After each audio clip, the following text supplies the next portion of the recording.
வங்கக்கடல்ல உருவான டிட்வா புயல் தமிழகத்தை நோக்கி நகர்ந்து வர சூழல்ல தமிழகத்துல பரவலா மழை பதிவாகிட்டு வருது.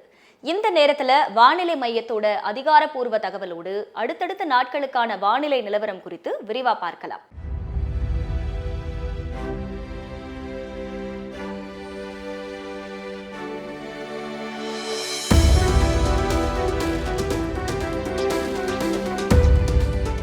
இன்றைய தினத்தை பொறுத்தவரைக்கும் திருவள்ளூர், ராணிப்பேட்டை மாவட்டங்களுக்கு ரெட் அலர்ட்டும், சென்னை, காஞ்சிபுரம், செங்கல்பட்டு, வேலூர் உள்ளிட்ட மாவட்டங்களுக்கு ஆரஞ்ச் அலர்ட்டும், அதேபோல திருப்பத்தூர், திருவண்ணாமலை, விழுப்புரம் மற்றும் புதுச்சேரி பகுதிகளுக்கு எல்லோ அலர்ட்டும் கொடுக்கப்பட்டிருந்த நிலையில நாளைய தினம் திருவள்ளூருக்கு மட்டும் கனமழைக்கான எல்லோ அலர்ட் கொடுக்கப்பட்டிருக்கு.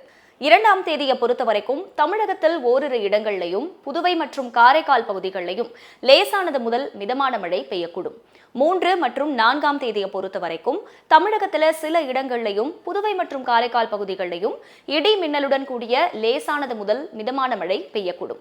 5 மற்றும் 6ஆம் தேதிகள்னு பார்க்கும்போது தமிழகத்தில் சில இடங்களிலையும் புதுவை மற்றும் காரைக்கால் பகுதிகளிலையும் லேசானது முதல் மிதமான மழை பெய்யக்கூடும். சென்னை மற்றும் புறநகர் பகுதிகளுக்கான வானிலை நிலவரத்தை பார்க்கும்போது வானம் பொதுவா மேகமூட்டத்தோடு காணப்படும். நகரின் சில பகுதிகளில் இடி மின்னலுடன் கூடிய லேசானது முதல் மிதமானது வரை மழை பெய்ய வாய்ப்பு இருக்கு. மீனவர்களுக்கான எச்சரிக்கைன்னு பார்க்கும்போது வட தமிழகம் மற்றும் புதுவை கடலோர பகுதிகளில் நாளைய தினம் காலை முதலே மணிக்கு 45 முதல் 55 கிலோமீட்டர் வேகத்திலையும் இடையிடையே 65 கிலோமீட்டர் வேகத்திலையும் சூறைக்காற்று வீசக்கூடும். இது தென் தமிழக கடலோர பகுதிகளுக்கும் பொருந்தும். குமரிக்கடல், மன்னார் வளைகுடா கடல் பகுதிகள் மற்றும் தென்மேற்கு வங்கக்கடல் பகுதிகளிலையும் இதே போன்று சூறைக்காற்று வீசலாம்னு தெரிவிக்கப்பட்டிருக்கு. ஆழ்கடல் மீனவர்கள் இந்த பகுதிக்கு போகிறத தவிர்க்குமாறும் அறிவுறுத்தப்பட்டிருக்கு. ஒட்டுமொத்தமா நாளைக்கான வானிலை நிலவரம்னு பார்க்கும்போது திருவள்ளூர் மாவட்டத்துக்கு மட்டும் கனமழைக்கான மஞ்சள் அலர்ட் விடுக்கப்பட்டிருக்கு.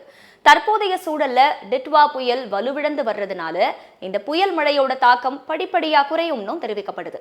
தற்போதைய சூழல்ல டிட்வா புயல் முற்று முழுதா வலுவிழந்த பிறகே அடுத்த புயல்களுக்கான சாத்தியம் குறித்து கணிக்க முடியும்னு சொல்றாங்க வானிலை ஆய்வாளர்கள். வானிலை தொடர்பான துல்லியமான தகவல்களுக்கு நியூஸ் தமிழை சப்ஸ்கிரைப் பண்ணிக்கோங்க.